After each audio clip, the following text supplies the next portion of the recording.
So, hi, I'm KB with Nerdophiles. How are you? I'm good. How are you? I'm doing well. So, last time we talked about season one, you mentioned the importance of kind of subtle nuance throughout every episode of your show.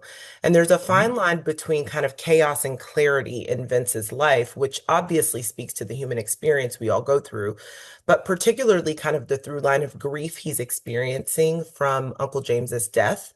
So, what does Uncle James in life and in death kind of ultimately teach Vince about how he wants to show up for himself and his family this season? I think it's a matter of perspective. I don't like to kind of explain the meal too much, but I think when you look at the character himself, it's a motif for grief, regret, um, celebrity circumstances, obviously coming off of the events that transpired last season. Vince kind of can look at his deceased uncle as an example of what happens when someone who deals with any level of celebrity or success or that would come with its own survivor's guilt and things of that nature. What happens when they make a mistake and how that mistake can haunt you for the rest of his life. So with Uncle James literally haunting Vince, it forces him to kind of deal with the circumstances of his decisions. And it kind of spirals after that point. But he's a steady reminder of living with your demons, so to say. I like that you said it that way, like living with his demons, because it is interesting how all throughout the episode, Uncle James really is kind of following him, and telling him to protect himself. Is there an aspect, I guess, of black male mental health, that kind of speaks to why you chose to use Uncle James's ghost in that way, maybe?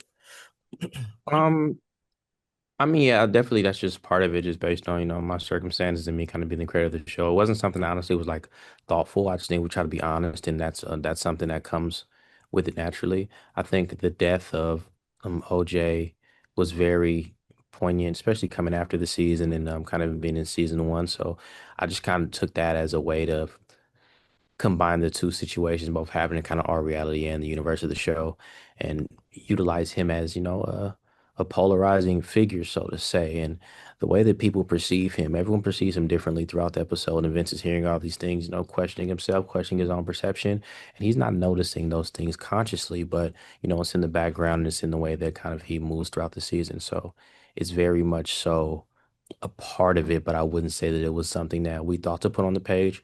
I think just being honest with the perspective of, a black male in America, it gave us that. Okay. And then in episodes four and five specifically, you kind of do this thing where you create a physical black icon space. And I really found that those kind of episodes were so deeply layered. Can you expand just a little bit on where that idea came from? Because at first watch, and I watched it a couple of times, Vince is kind of seemingly in a place that's supposed to be a quote unquote safe space for us, but ends up really just being another white controlled and centered space that he has to flee. I think, I don't, like I said, I'm trying to get out to your time. So I'll give you a tidbit. I think it parallels a lot of things. One of them could possibly be like celebrity or fame or the idea of success and, what it entails, what being championed entails, and even the idea of a safe space within, this country is going to come with its own limitations just based on, population, and things of that nature. It's not that many people running around here, but that are us. But I think yeah, it kind of just it was a fun way to kind of explain how fame or celebrity or success can be perceived by certain people. You know, people say like things like black excellence and all that kind of, bullshit. So I think that, it's always been something that was interesting to me. So we just tried to kind of give a fresh perspective on it.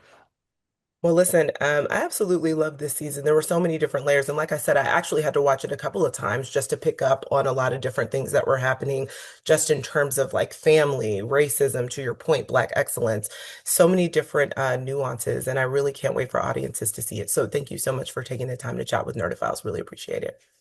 Thank you. I appreciate you guys always. Thank you.